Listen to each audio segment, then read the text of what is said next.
Hi hello friends, ಎಲ್ರಿಗೂ good morning ಅಂತ ಹೇಳ್ತಾ ಇವಾಗಿನ ಟೈಮ್ 5:30 ಬೆಳಗ್ಗೆ. ಇವಾಗ ವ್ಲಾಗ್ನ ಸ್ಟಾರ್ಟ್ ಮಾಡ್ಕೊಂಡಿದ್ದೀನಿ. ನಮ್ಮ ಯಜಮಾನ್ರು ಹಾಗೆ ನಮ್ಮ ದಕ್ಷು ಇನ್ನೂ ಮಲಗಿದ್ದಾರೆ. ನಾನು ಕಸ ಎಲ್ಲ ಗುಡಿಸಿ ಕಸ ತುಂಬಿ ಹಾಲು ಕರಿಬೇಕಲ್ಲ, ಹಾಗಾಗಿ ಬೇಗನೆ ಎದ್ದಿದ್ದೀನಿ ಇವತ್ತು ಯಾಕೋ ನಿದ್ದೆನೇ ಬರ್ತಾ ಇರಲಿಲ್ಲ, ಹಾಗಾಗಿ ಸ್ವಲ್ಪ ಬೇಗನೆ ಎದ್ದೆ. ಹಾಗೆಯೇ ಫ್ರೆಂಡ್ಸ್, ನನ್ನ ಚಾನಲ್ನ ಯಾರಾದರೂ ಸಬ್ಸ್ಕ್ರೈಬ್ ಆಗಿಲ್ಲ ಅಂತಂದರೆ ದಯವಿಟ್ಟು ಸಬ್ಸ್ಕ್ರೈಬ್ ಮಾಡಿಕೊಂಡು ನೋಡಿ. ಹಾಗೆ ಸಬ್ಸ್ಕ್ರೈಬ್ ಆಗಿರೋ ಅಂಥವ್ರೆಲ್ಲರೂ ಕೂಡ ವಿಡಿಯೋನ ಕೊನೆ ತನಕ ನೋಡಿ ಪ್ಲೀಸ್ ಸಪೋರ್ಟ್ ಮಾಡಿ ಅಂತ ಕೇಳ್ಕೊಳ್ತಾ ಇದ್ದೀನಿ.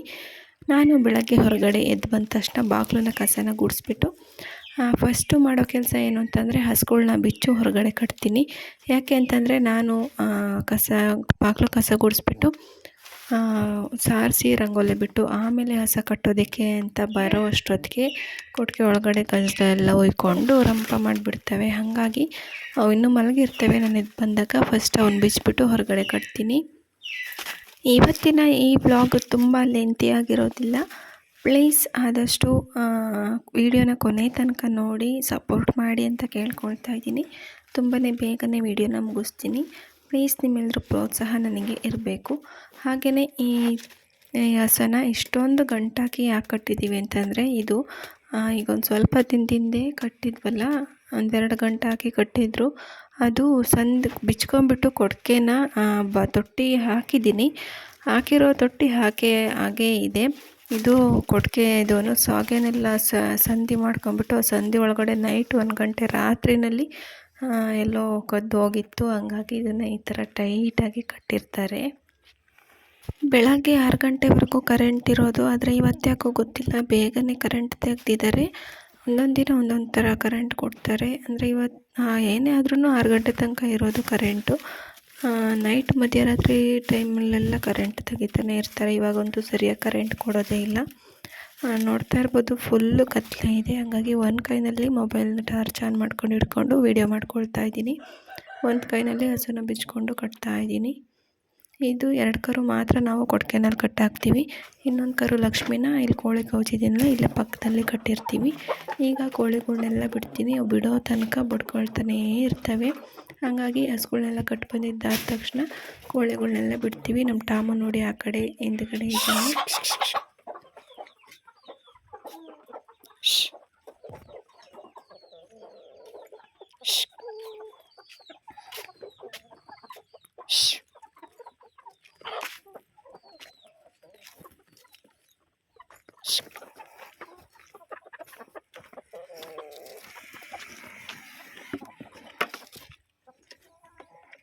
ಕೋಳಿ ಎಲ್ಲ ಬಿಟ್ಟಿದ್ದಾದಮೇಲೆ ಹಸುವಿಗೆ ಬೂಸನ್ನು ಇಟ್ಬಿಟ್ಟು ಹಾಗೆ ಟಾಮುನ ಬಿಚ್ಕೊಂಡು 1-2 ಎಲ್ಲ ಮಾಡಿಸ್ಬಿಟ್ಟು ಅದಕ್ಕೆ ಆಮೇಲೆ ಅದನ್ನು ಕೂಡ ಕಟ್ಟಾಕ್ತೀನಿ. ಬಿಟ್ಟರೆ ಇವಾಗ ಕೋಳಿ ಹಿಡ್ಕೊಂಡ್ಬಿಡುತ್ತೆ ಓಡೋಗಿ.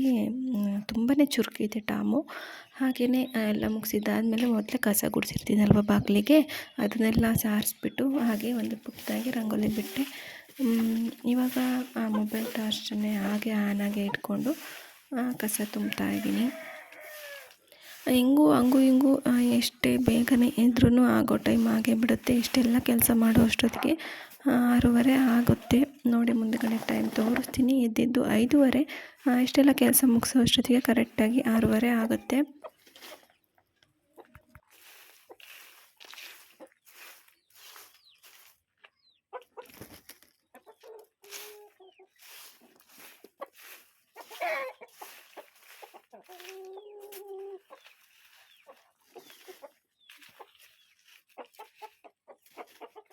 ನೋಡಿ ಫ್ರೆಂಡ್ಸ್, ಇವಾಗ ನಾನು ಒಳಗಡೆ ಬಂದೆ. ಟೈಮ್ ನೋಡಿ 6:30 ಆಯಿತು ಆಗಲೇ.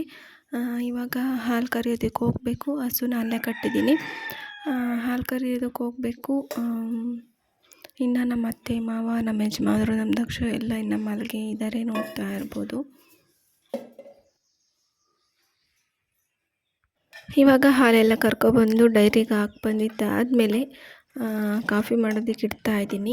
ಯಾಕೆ ಈ ಥರ ಹಾಲನ್ನ ಎತ್ತೊಯ್ತಾ ಇದ್ದೀನಿ ಅಂತಂದರೆ, ಹಾಲಿಗೆ ಸ್ವಲ್ಪ ಕೆನೆ ಇಟ್ಟಿದ್ದೆ ನಾನು ನೈಟು. ಆ ಕೆನೆನ ಹಾಕಿಬಿಟ್ಟು ಚೆನ್ನಾಗಿ ಮಿಕ್ಸ್ ಮಾಡ್ಕೊಳ್ತಾ ಇದ್ದೀನಿ. ನೀವು ಕೂಡ ಟ್ರೈ ಮಾಡಿ ನೋಡಿ. ಕಾಫಿ ಮಾಡುವಾಗ ಸ್ವಲ್ಪ ಕೆನೆ ಏನಾದರೂ ಇತ್ತು ಅಂದರೆ ಕಾಫಿಗೆ ಹಾಕಿಬಿಟ್ಟು ಕಾಫಿ ಮಾಡಿ ನೋಡಿ. ತುಂಬಾ ಚೆನ್ನಾಗಿರುತ್ತೆ. ಟೇಸ್ಟ್ ಅಂತೂ ಸೂಪರಾಗಿರುತ್ತೆ. ಹಾಗೆಯೇ ಈ ಕಡೆ ನಾನು ಕಾಫಿ ಮಾಡ್ತಾಯಿದ್ದೀನಿ. ಹಾಗೆ ಪಕ್ಕದಲ್ಲಿ ಜೀನಿ ಮಿಲೆಟ್ ಮಿಕ್ಸ್ ಮಾಡ್ತಾಯಿದ್ದೀನಿ. ಹಾಗೆಯೇ ಈ ಕಡೆ ಸೊಪ್ಪಿನ ಸಾಂಬಾರು ಉಳಿದಿತ್ತು ನಿನ್ನೆ ಸಂಜೆದು, ಅದನ್ನು ಸ್ವಲ್ಪ ಬಿಸಿ ಮಾಡೋದಕ್ಕೆ ಇಟ್ಟಿದ್ದೀನಿ. ಚಪಾತಿ ಮಾಡೋಣ ತಿಂದಿನ ದಿನ ಅಂತ ಅದ್ರ ಜೊತೆಗೆ ಸೊಪ್ಪಿನ ಸಾರು ಇತ್ತಲ್ಲ, ಅದಕ್ಕೆ ಸ್ವಲ್ಪ ಕಾಯಿ ತುರಿ ಹಾಕ್ಬಿಟ್ಟು ಚೆನ್ನಾಗಿ ಸ್ವಲ್ಪ ಕುದಿಸ್ಬಿಟ್ಟು ತಿಂದರೆ ಚಪಾತಿ ಜೊತೆಗೆ ಟೇಸ್ಟ್ ಅಂತೂ ಚೆನ್ನಾಗಿರುತ್ತೆ. ಹಾಗೆಯೇ ಇಲ್ಲಿ ನಾನು ತುಪ್ಪನ ಒಂದು ಬಾಕ್ಸಲ್ಲಿತ್ತು ತುಪ್ಪ, ಅದನ್ನು ಸ್ವಲ್ಪನ ಇನ್ನೊಂದು ಬಾಕ್ಸ್ಗೆ ಹಾಕ್ಕೊಳ್ತಾ ಇದ್ದೀನಿ ಯೂಸ್ ಮಾಡೋದಕ್ಕೆ ಅಂತ. ಈಗ ಸ್ವಲ್ಪ ಮಾತ್ರ ತೆಕ್ಕೊಂಡು ಅದನ್ನು ಯೂಸ್ ಮಾಡ್ಕೊಳ್ತೀನಿ. ಈಗ ಇದಿಷ್ಟನ್ನು ಹೊರಗಡೆನೇ ಇಟ್ಕೊಂಡ್ರೆ ಬೇಗನೆ ಹಾಳಾಗುತ್ತೆ. ಹಂಗಾಗಿ ಸ್ವಲ್ಪ ತಗೊಂಡು ಅದನ್ನು ಡೈಲಿ ಯೂಸ್ ಮಾಡಿ, ಅದು ಖಾಲಿ ಆದಮೇಲೆ ಈ ಪಕ್ಕದಲ್ಲಿ ಇನ್ನೊಂದು ಬಾಕ್ಸ್ ಇದೆಯಲ್ಲ ಅದನ್ನು ತಗೊಳ್ತೀನಿ. ಅಲ್ಲಿವರೆಗೂ ಅದನ್ನು ಫ್ರಿಡ್ಜ್ನಲ್ಲಿ ಇಟ್ಟಿರ್ತೀನಿ. ನಾನಿಲ್ಲಿ ಏನು ಮಾಡ್ತಾಯಿದ್ದೀನಿ ಅಂತಂದರೆ ಕವರ್ನ ಕಟ್ ಮಾಡ್ಕೊಳ್ತಾ ಇದ್ದೀನಿ. ಯಾಕೆ ಏನು ಅಂತಂದರೆ ಚಪಾತಿ ಮಾಡೋದಕ್ಕೆ ಅಂತ. ನಾನು ಚಪಾತಿನ ಅರಿಯೋದಕ್ಕೆ ಅಂತ ಆಯಿಲ್ ಕವರ್ ಬರೋದಲ್ಲ ಅದನ್ನು ಇಟ್ಕೊಂಡಿದ್ದೆ, ಅದು ಹರಿದೋಗಿದೆ. ಹಾಗಾಗಿ ಇದು ನಮ್ಮ ದಕ್ಷಿಣದು ಆಟದ ಸಾಮಾನಿನ ಕವರಿಗೆ ಮೊನ್ನೆ ಒಂದು ಜಾತ್ರೆಗೆ ಹೋಗಿದ್ವಿ ನಾವು, ಅಲ್ಲಿ ಆಟದ ಸಾಮಾನು ತಂದಿದ್ವಿ ಪ್ರಾಣಿಗಳದ್ದು. ಅದನ್ನು ಕವರ್ನ ಈಗ ತಗೊಂಡು ಕಟ್ ಮಾಡ್ಕೊಳ್ತಾ ಇದ್ದೀನಿ. ಕವರ್ ಮೇಲೆ ಚಪಾತಿ ಹರಿದ್ರೆ ಚೆನ್ನಾಗಿ ಬರುತ್ತೆ. ಹಾಗೆಯೇ ಫ್ರೆಂಡ್ಸ್, ಇವತ್ತಿನ ವ್ಲಾಗ್ ಇಷ್ಟೇ, ಬೇಗನೆ ಮುಗಿಸ್ತೀನಿ ಅಂತ ಹೇಳಿದ್ದೆ. ಹಾಗಾಗಿ ವ್ಲಾಗ್ ಕೂಡ ತುಂಬಾ ಸಿಂಪಲ್ಲಾಗಿ ಮಾಡಿದ್ದೀನಿ. ಈ ವಿಡಿಯೋ ಇಷ್ಟ ಆದರೆ ದಯವಿಟ್ಟು ಒಂದು ಲೈಕ್ ಮಾಡಿ, ಶೇರ್ ಮಾಡಿ, ಕಮೆಂಟ್ ಮಾಡಿ. ಹಾಗೂ ಚಾನಲನ್ನು ಸಬ್ಸ್ಕ್ರೈಬ್ ಆಗಿಲ್ಲ ಅಂತಂದರೆ ದಯವಿಟ್ಟು ಸಬ್ಸ್ಕ್ರೈಬ್ ಮಾಡಿ ನನಗೆ ಸಪೋರ್ಟ್ ಮಾಡಿ ಅಂತ ಕೇಳ್ಕೊಳ್ತಾ ಇದ್ದೀನಿ. ಮುಂದಿನ ವಿಡಿಯೋದಲ್ಲಿ ಸಿಗ್ತೀನಿ. ಅಲ್ಲಿವರೆಗೂ ಥ್ಯಾಂಕ್ ಯು, ಬಾಯ್.